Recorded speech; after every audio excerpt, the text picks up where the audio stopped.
வணக்கம் நண்பர்களே, அனைவருக்கும் இனி காலை வணக்கம். இன்றைக்கி நம்ம வந்து காலை உணவு பார்த்திங்கன்னா இலையில போட்டிருக்கோம். நார்மலாக தட்டில் வச்சா ரவுண்டாக தெரியும். இது இலையில வச்சுருந்தா நிறையா இருக்கிற மாதிரி ஒரு இமேஜ் க்ரியேட் ஆகுது. அப்படியெல்லாம் கிடையாது, ரெகுலராக சாப்பிட்ற சாப்பாடு தான். இன்றைக்கி ஒரே ஒரு பொரியல் மட்டும் அதிகம். ஓகே, என்னென்னு பார்ப்போம். முதல்ல வந்து மாதுளம்பழம் வந்து உரிச்சு வச்சுருக்கோம். ஒரு பழத்தை உரிச்சு வச்சுருக்கோம். நம்ம 3 பேர் சாப்பிட போகிறோம். அப்புறம் இது வந்து வெள்ளரிக்காய் ஆஸ் யூஸ்வல் வச்சாச்சு. இது வந்து நிலக்கடலை இன்றைக்கி வந்து நைட்டு ஊற வச்சோம். இது வந்து பச்சையாக எடுத்து வச்சுருக்கிறோம். திருப்பி வேக வச்சாச்சு. அது மதியத்துக்கு சாப்பிட போகிறோம். இது வந்து பார்த்திங்கன்னா பாவக்காய் வந்து பொரியல் பண்ணியிருக்கோம். ப்ளஸ் இது வந்து அகத்திக்கீரை வந்து பொரியல். இன்றைக்கி வந்து 2 பொரியல் பண்ணியாச்சு. ஓகே, இன்றைக்கி வந்து மெயின் கோர்ஸ் என்னென்னு பார்த்தீங்கன்னா ஒரு சப்பாத்தி. இது பார்த்திங்கன்னா முட்டை சப்பாத்தியாக பண்ணியாச்சு. சப்பாத்திலே முட்டையை போட்டு சாப்பிட்லான்ட்டு. இதுக்கு வந்து சித்ரா வந்து தால்னு பேர் வச்சுருக்காங்க. அதனால் பாசிப்பருப்பு தால் இது. ஓகே, எப்படி செய்கிறதுன்னு வேணும்னா சித்ராவை நீங்கள் கேட்டுக்கலாம். ஸோ இதுதான் நம்மளுடைய காலை உணவு இது.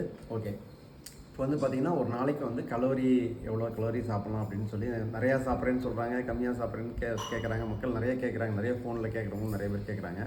ஓகே, ஒரு நாளைக்கு வந்து கலோரின்னு பார்த்திங்கன்னா ஒரு 1600 2500 3000 வரைக்கும் நீங்கள் ஒரு ஆவரேஜ் அடல்ட் எடுத்துக்கலாம். அதாவது பெண்கள் வந்து பார்த்திங்கன்னா ஒரு 1600 1800, நல்லா ஒர்க் பண்ணுறவங்க, செடன்ட்ரி இல்லாமல் நல்லா ஆக்டிவாக இருக்கிறவங்கள வந்தால் ஒரு 2000 2200 வரைக்கும் கூட எடுத்துக்கலாம்.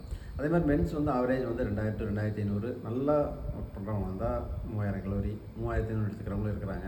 ஓகே, இது என்ன அப்படின்னா கலோரி வந்து நீங்கள் எப்படி எடுத்துக்கிறீங்கிறதா இருக்குது. கலோரி வந்து நீங்கள் கார்ப்ஸ்லேயும் எடுத்துக்கலாம், இந்த மாதிரி ப்ரோட்டீன் வைட்டமின்ஸ்லையும் எடுத்துக்கலாம். ஸோ அதை பற்றி நம்ம அடுத்தடுத்த வீடியோஸில் பேசுவோம். ஆனால் முடிஞ்ச வரைக்கும் நீங்கள் கார்பை கட் பண்ணிட்டு இந்த மாதிரி சோர்ஸில் வந்து கலோரி எடுத்து ட்ரை பண்ணுங்கள். அதனால் எனர்ஜி வந்து உங்களுக்கு லாஸ் ஆகாது. வெயிட் லாஸ் ஆகும், அது எனர்ஜி லாஸ் ஆகாது. ஸோ அதை பற்றி நம்ம அடுத்தடுத்த வீடியோஸில் பேசுவோம். ஓகே.